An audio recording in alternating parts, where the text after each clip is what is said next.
बिस्मिल्लाहिर्रहमानिर्रहीम। Dear students, अस्सलाम वालेकुम। अल्लाह पाक से दुआ है कि मेरे प्यारे तमाम स्टूडेंट्स खैरियत से हों। आज हम इंशाल्लाह इस लेक्चर में इंशाल्लाह ग्रामर रूल से क्वेश्चन नंबर 3 को करेंगे। ठीक है जी। हमने इनवेरिएंट मेथड से लेक्चर नंबर 2 में इनवेरिएंट मेथड के लेक्चर नंबर 2 में, ठीक है जी, इसको जो है ना सॉल्व किया था इस क्वेश्चन को बाय इनवेरिएंट मेथड। ठीक है जी। इनवेरिएंट मेथड में ए इनवर्स वगैरह यूज़ होता है। ठीक है जी।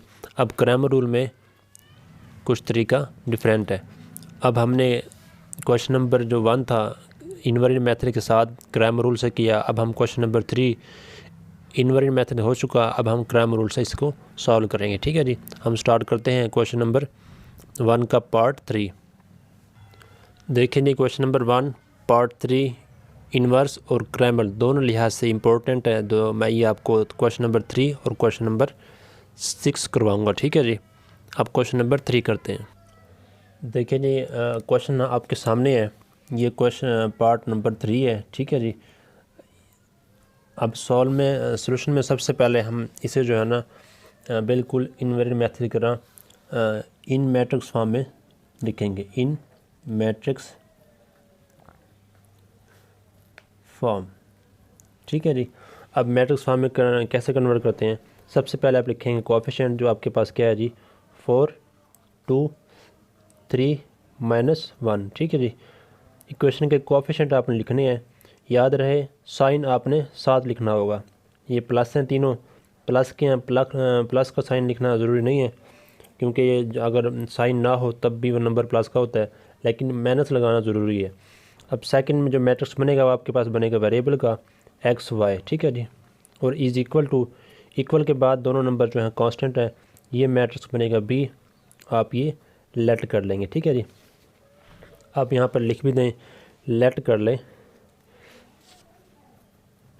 Late A is equal to, इसे आप मैट्रिक्स ए का नाम दे दें 3 -1, और आप इसे एक्स का नाम दे दें कैपिटल एक्स, एक्स वाई। ठीक है जी।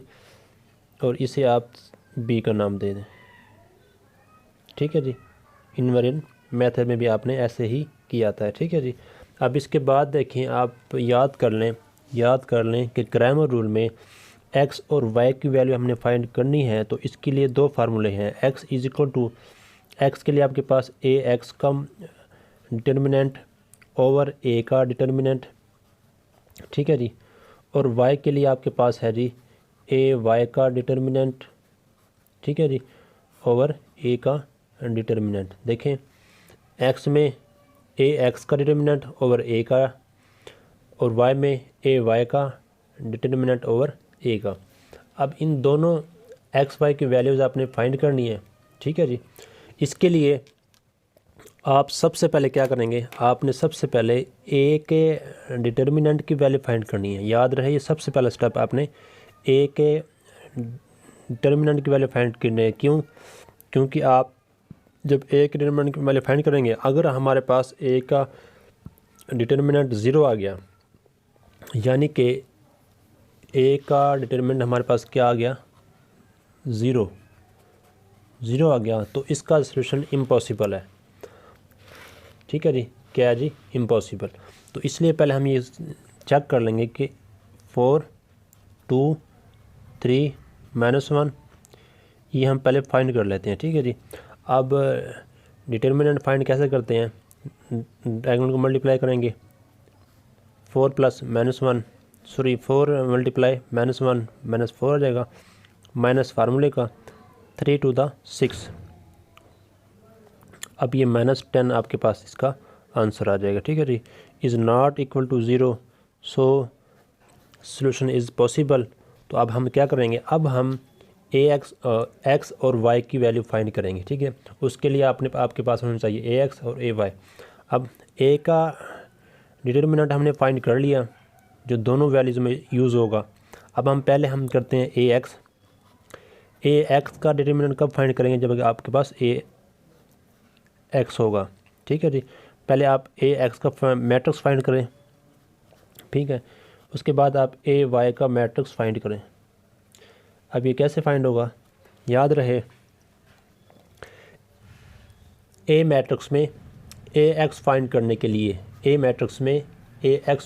के लिए कॉलम 1 में बी की वैल्यू पुट करेंगे। कॉलम 1 हमारे पास क्या है जी 4 3 की जगह आप 8 - 1 लिखेंगे, 8 - 1, और सेकंड कॉलम आप एज इट इज़ लिख देंगे। और ए वाई के लिए आप ए के मैट्रिक्स में फर्स्ट कॉलम वैसे, सेकंड कॉलम में आप बी की वैल्यू पुट करेंगे, मतलब 8 - 1। दोबारा सुन लें, ए एक्स फाइंड करने के लिए हम कॉलम 1 में बी की वैल्यू पुट करेंगे। बी की वैल्यू क्या है जी, बी मैट्रिक्स की वैल्यू वो आपके पास 8 - 1 है। हमने ए मैट्रिक्स में कॉलम 1 की जगह बी लिखा, ठीक है जी। आपके पास क्या आ गया, ए एक्स आ गया।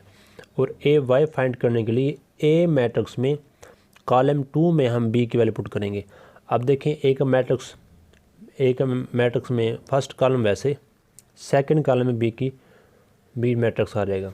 तो इस तरह आप ए वाई और ए एक्स फाइंड कर लेंगे। अब आपने करना क्या है, ए एक्स और ए वाई का डिटर्मिनेंट फाइंड करना है। तो हम इनका डिटर्मिनेंट फाइंड कर लेते हैं। अब ए एक्स का डिटर्मिनेंट 8 2 - 1 ठीक है। आप ये फाइंड करें, डायगोनल एलिमेंट को मल्टीप्लाई करें। 8 × -1 -8 माइनस फार्मूले का प्लस माइनस प्लस हो जाएगा, ठीक है जी। 1 2 1 द 2 इज इक्वल टू आपके पास आ जाएगा आंसर -6। अब हम फाइंड करते हैं ए वाई का डिटर्मिनेंट। फाइंड करने के लिए आप ए वाई की वैल्यू पुट करें। 4 8 3 -1, ठीक है जी। अब डायगोनल एलिमेंट को मल्टीप्लाई करें। 4 × -1 -4, ठीक है जी।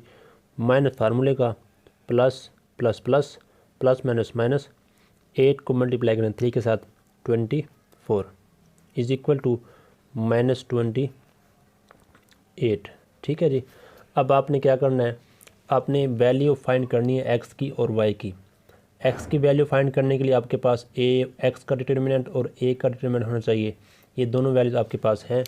कहाँ हैं जी, ए का डिटर्मिनेंट आपके पास ये है और ए एक्स का डिटर्मिनेंट आपके पास ये है। ये वैल्यूज आप यहाँ पर पुट करेंगे। पुटिंग वैल्यूज़ आप यहाँ पर लिख भी दें बेशक, पुटिंग वैल्यूज़, ठीक है जी। अब एक्स जो आपके पास है वो क्या है जी, एक्स हमारे पास है ए एक्स का डिटर्मिनेंट ओवर ए का डिटर्मिनेंट। अब ए एक्स का जो है डिटर्मिनेंट वो क्या है जी आपके पास -6 है, यहाँ पर -6 आ जाएगा। ओवर ए का डिटर्मिनेंट आपके पास क्या है जी -10 है, -10 आपके पास वो हो जाएगा। आप इसे कैंसिल कर जी, माइनस से माइनस कैंसिल, ठीक है जी। माइनस से माइनस कैंसिल हो जाएगा। ये 2 के टेबल में कटिंग होगी। 3 2 द 6 5 2 द 10 यानी 3/5 आपके पास आंसर आ गया। अब आप फाइंड करेंगे जी y की value. y is equal to A X, हमारे पास y का फार्मूला क्या है जी, ए वाई का डिटर्मिनेंट ओवर ए का डिटर्मिनेंट। अब ए वाई का डिटर्मिनेंट, ठीक है जी, ओवर ए का डिटर्मिनेंट। अब ए वाई का डिटर्मिनेंट जो फार्मूला वो वैल्यू आपके पास क्या है जी -28 ओवर ए का डिटर्मिनेंट जो आपके पास उसकी वैल्यू -10 पुट कर दें यहाँ पर। अब इसे कटिंग करें जी, माइनस से माइनस कैंसिल, ठीक है जी। अब इसे 2 के टेबल में कटिंग करें। 14 2 द 28 5 2 द 10, ठीक है जी। अब आपके पास वैल्यू क्या है जी, अब इसका लिखें सोल्यूशन सेट।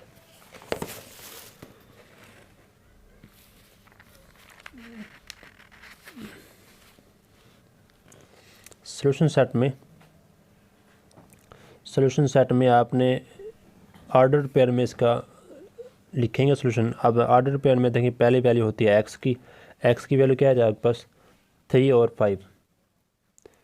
और 5 कामा वाई की वैल्यू क्या है जी 14 और 5, ठीक है जी, ब्रैकेट क्लोज।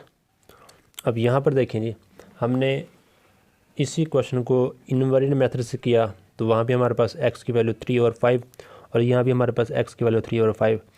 अब यहाँ y की वैल्यू 14 और 5 और यहाँ भी हमारे पास 14 और 5। इसी एक क्वेश्चन को आप इनवेरिएंट मेथड और क्रैमर रूल से करेंगे तो आपके पास आंसर सेम आएंगे, बशर्त ये कि आपके मेथड दोनों का ठीक होना चाहिए। अब इसमें फ़र्क चेक करें जी, यहाँ तक बिल्कुल सेम है, दोनों क्वेश्चन यहाँ तक बिल्कुल सेम है। अब इनवेरिएंट मेथड में इन्वर्स वाला फार्मूला यूज़ करेंगे और ए का इन्वर्स फाइंड करेंगे और बी हमारे पास मैट्रिक्स होगा, ये है बी मैट्रिक्स। अब इन दोनों को हम क्या करेंगे, मल्टीप्लाई करेंगे। ये हमारे पास ए इन्वर्स की वैल्यू है और ये हमारे पास बी की वैल्यू है, इन मल्टीप्लाई करेंगे, डिवाइड करेंगे तो यहाँ से दोनों मैट्रिक्स इक्वल हैं तो क्रॉसपोंडिंग वैल्यू भी इक्वल होंगी। लेकिन यहाँ पर हमारे पास क्रैमर रूल में हमारे पास x और y की वैल्यू का जो फार्मूला है वो आपने ये याद करना है, ठीक है जी। अब a तो है आपके पास, ये जो आपने लेट किया है इसका आप फाइंड कर लेंगे डिटर्मिनेंट, लेकिन ax और ay का डिटर्मिनेंट आप तब फाइंड करेंगे जब आपके पास ax और ay होगा। तो ax और ay आप कैसे फाइंड करेंगे, देखें a के फर्स्ट कॉलम की जगह पर जब आप b पुट करेंगे तो आपके पास ये ax आ जाएगा और a के सेकंड कॉलम की जगह पर जब आप b पुट करेंगे तो आपके पास ay आ जाएगा। फर्स्ट कॉलम में देखें x फर्स्ट है, y सेकंड है। फर्स्ट कॉलम में आप b पुट करें a के तो ax आ जाएगा, सेकंड कॉलम में a के b पुट करें तो आपके पास ay आ जाएगा। तो आप इन दोनों कर लेंगे डिटर्मिनेंट। जब आपके पास ये तीन वैल्यूज़ आ जाएंगी फिर आप यहाँ पर x और y दोनों की वैल्यूज़ फाइंड करने के लिए आप इनकी वैल्यूज़ पुट करेंगे। ax का डिटर्मिनेंट आपके पास -6 है, a का डिटर्मिनेंट -10 है, कटिंग करेंगे 3 और 5। अब ay का डिटर्मिनेंट आपके पास -28 है और a का -10, कटिंग करेंगे 14 और 5। उम्मीद है आपको ये क्वेश्चन समझ में आ गया होगा। इंशाल्लाह हम नेक्स्ट लेक्चर में पार्ट नंबर 6 को क्रैमर रूल से करेंगे, क्योंकि हमने उसे इनवेरिएंट मेथड से कर दिया। अब हम उसे पार्ट नंबर जो 6 है उससे क्रैमर रूल से नेक्स्ट लेक्चर में करेंगे। अपना ख्याल रखें, मेहनत करें, अल्लाह पाक आपको कामयाब करें। मज़ीद लेक्चर लेने के लिए मेरे चैनल को सब्सक्राइब करें, ठीक है जी, और बेल आइकन को प्रेस कर लें ताकि इन फ्यूचर जो लेक्चर मैं अपलोड करूं उसका नोटिफिकेशन आप तक बआसानी पहुंच सके और वो आप लेक्चर ले सकें, ठीक है जी। अपना ख्याल रखें, मेहनत करें। प्रीवियस तमाम लेक्चर के लिंक्स मैंने डिस्क्रिप्शन में दे दिए हैं, आप तमाम लेक्चर बआसानी ले सकते हैं, ठीक है। अस्सलाम वालेकुम।